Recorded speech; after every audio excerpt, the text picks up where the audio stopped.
Merry Christmas and welcome to day 8 of the 12 projects of Codemas.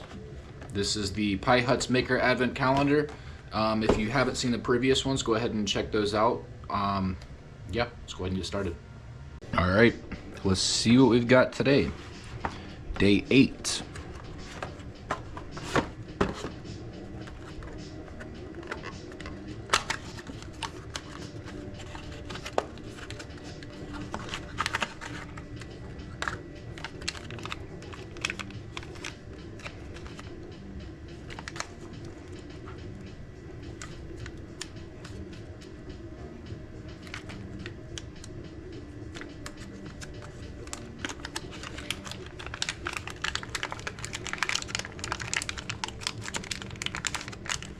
Got a lot of stuff today.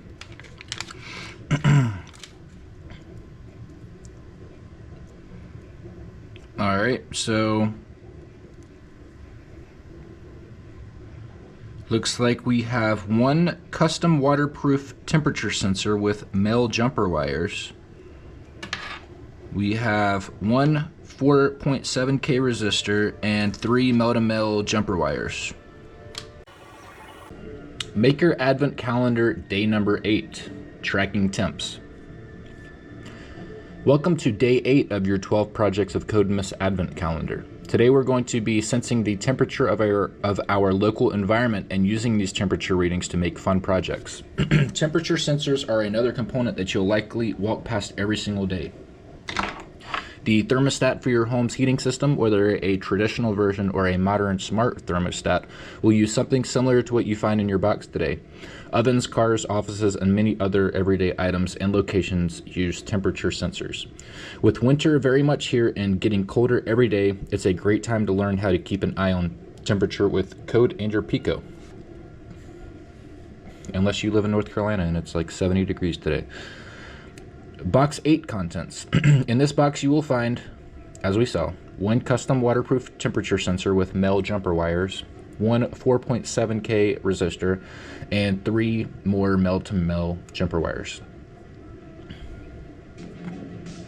Today we'll use our temperature sensor to measure the ambient temperature of in your home, then move on to more exciting projects like sensing liquid temperature and creating an alarm to let you know when your home is getting too cold. The sensor in your box is a custom version of our popular waterproof temperature sensor. The metal tip houses the sensor inside, specifically a DS18B20 compatible one-wire sensor that is sealed within a length of wire, allowing you to dunk this into water and other liquids to check the temperature. We've added male jumper wires to this version to make it easier to use with a breadboard too. What is one-wire? One-wire is a serial communication protocol for devices to communicate to a controller. Let's take that a bit more human. Let's make that a bit more human. One-wire allows a special device like our temperature sensor to talk to a controller like our Pico, enabling it to send data to the Pico to be used in a program. Despite its name, you actually need 2 wires to use a one-wire device. And in some examples, like our sensor, we're using 3 wires. The name is related to the data communication. You only need 1 wire to allow the devices to talk to each other both ways. Construct the circuit. We're once again going to use the LEDs and buzzer along with the temperature sensor. They just pair so well with so many sensors and components. So remove the PIR circuit from yesterday, leaving just the LEDs and buzzer on the main breadboard. Your starting circuit should look like this.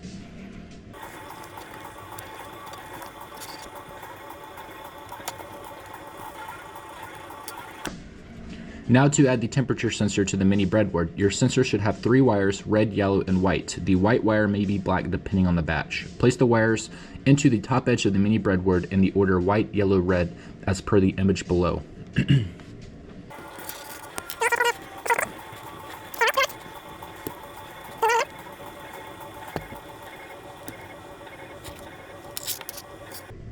Alright, next add the resistor to connect the yellow and red wires in the same way we show below.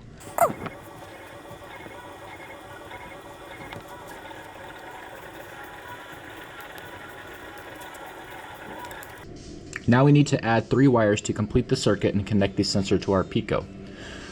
Connect the left leg to the blue ground lane, connect the middle leg to GPIO 26 or physical pin 31, and connect the right leg to the 3.3 volt on pin 36, physical pin 36. Your physical pin or your circuit should look similar to this.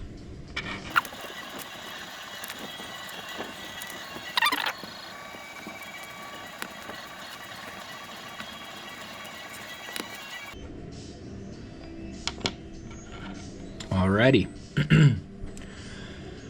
Activity 1, simple temperature sensing. Let's start with a minimal program to take a single temperature reading from the sensor.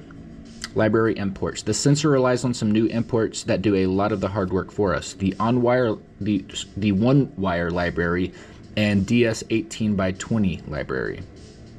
Luckily, these are now built into MicroPython, so we don't need to worry about downloading anything.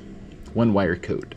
We set up the sensor's pin as an input as we've done before with the other sensors. However, using this particular one-wire sensor requires some extra code to get it working.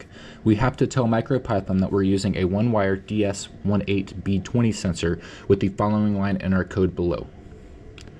As you can see. We also need to scan for one-wire devices on the GPIO pin we have set up. One-wire devices such as our sensor have a unique registration number in their read-only memory. The following line in our code below scans for sensors connected to our pin. ROMs equals sensor.scan. For loop. We then use a while loop, which contains a for loop. We've used a for loop yesterday with the motion sensor when using the range function, but this time our range will be ROMs, the number of ROMs our scan found, which will just be our single sensor.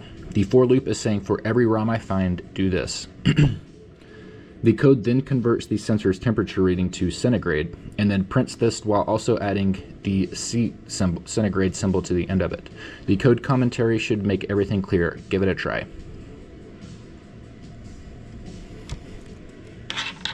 Paste that over.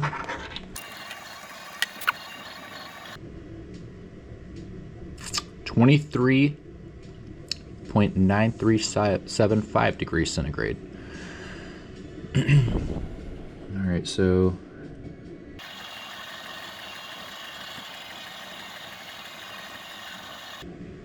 all right. Activity 2, temperature indicators. Now that we have the basics covered, let's use these readings to drive our LEDs to give us visual indication of the temperature. The example below adds our LEDs back in and uses a while loop with multiple if statement conditions to drive the LEDs depending on the temperature. Red if it goes below 18, amber if it's in a comfortable 18 to 22, and green if it's over 22.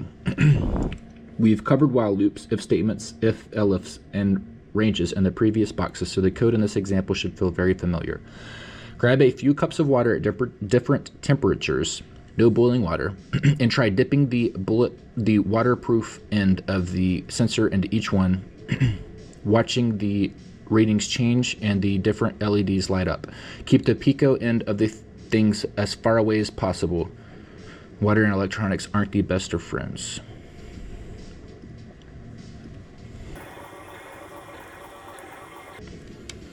All right, so let's get this set up. Green, because it is above 22, as you can see, it's 24. So now we want it to get a little colder, so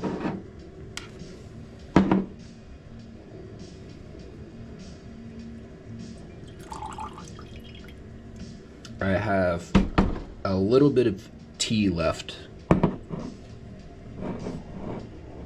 from earlier that should be kind of room temperature. So we're going to put this in here.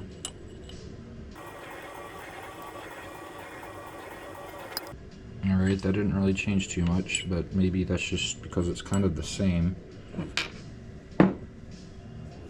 I have a sparkling water from not too long ago. Yeah, let's keep this kind of...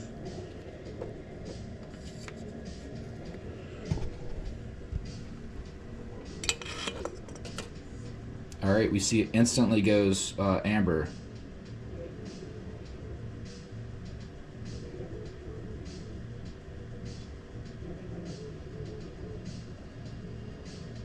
readings are 21. Now let's see if we can get it less than 18. I also have a glass of ice water that I just poured. All right, and we see it just turned red.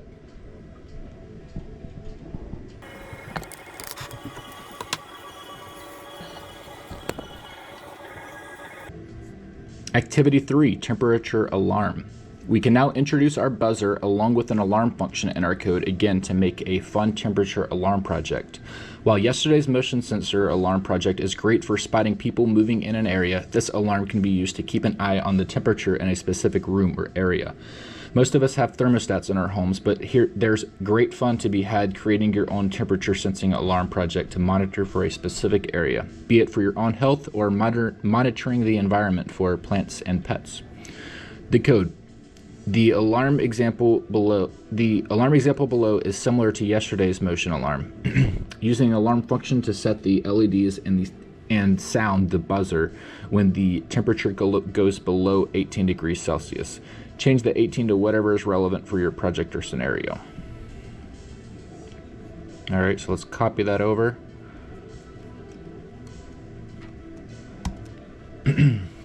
Okay, so set up the LED pins, set up the buzzer, set it to 0 so it's not going off, set up the data pin for the sensor.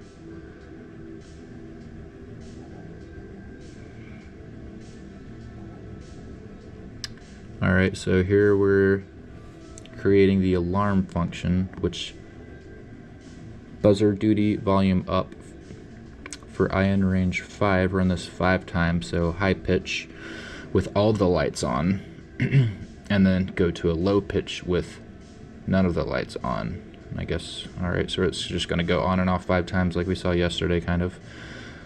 While true, sleep for 5 seconds in between readings for each sensor found, which is just 1 in our case. Convert these sensor units to centigrade. Sleep for 1 second. Take the temperature reading. Okay, so if the reading is less than 18, call our alarm function. So we see ours is sitting around 15 right now because it's still running from before. So let's see if we can warm it up, maybe.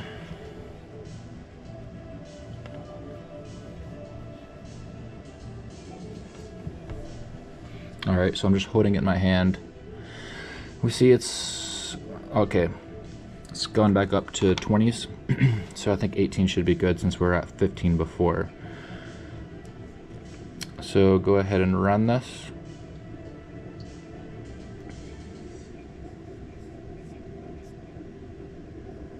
All right, so it started taking temperature recordings.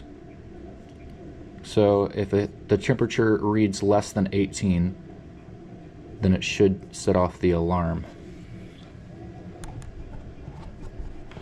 So we're going to put this back in the ice water.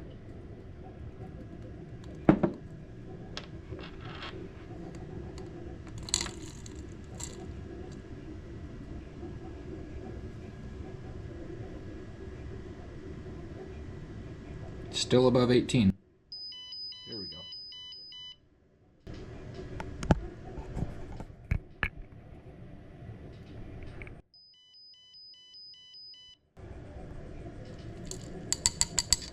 Now if we dry it back off,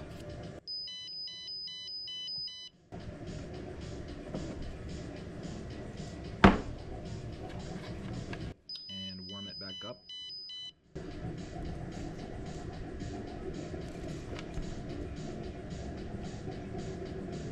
we see it's at 22 now, so it's above 18, and now the alarm's not going off anymore.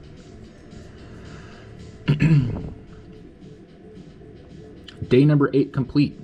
Another day, another component completed. You now have a temperature sensor in your growing arsenal of parts to make projects with, and we're sure you'll use this one time and time again. As you're probably starting to realize, a lot of these sensors and components are coded in a very similar way. Sometimes we need the help of imported libraries, sometimes we need resistors or additional hardware, but the fundamental way we write code for them with loops, if statements, variables is pretty consistent.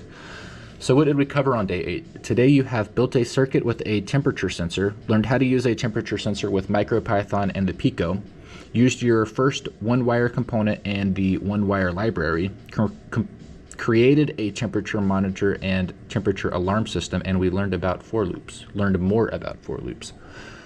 As always, keep your circuit safe somewhere until tomorrow. Don't take anything apart just yet, and we'll see you again tomorrow for more fun.